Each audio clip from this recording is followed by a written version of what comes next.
Hi అండి.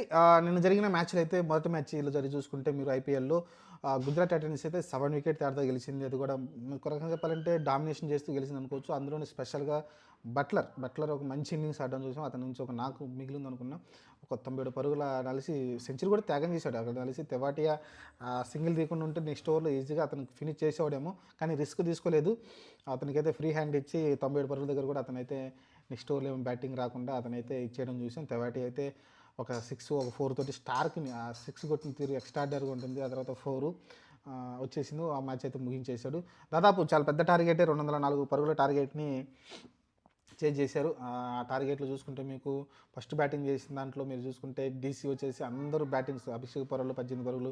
ఆ తర్వాత మీరు చూసుకుంటే అందరూ కూడా వరుసగా అయితే పరుగులు చేసుకుంటూ వచ్చారు. మీరు చూసుకుంటే వరుసగా మీకు అక్షర్ పటేల్ కావచ్చు, లేకుంటే కరుణ్ నాయర్ కావచ్చు, స్టబ్స్ కావచ్చు, అశుతోష్ శర్మ కావచ్చు, వీళ్ళందరూ కూడా దాదాపు 30 పరుగులు నియర్గా 31 పరుగులు అట్లా చేసుకుంటూ వచ్చారు అందరు పరుగులు.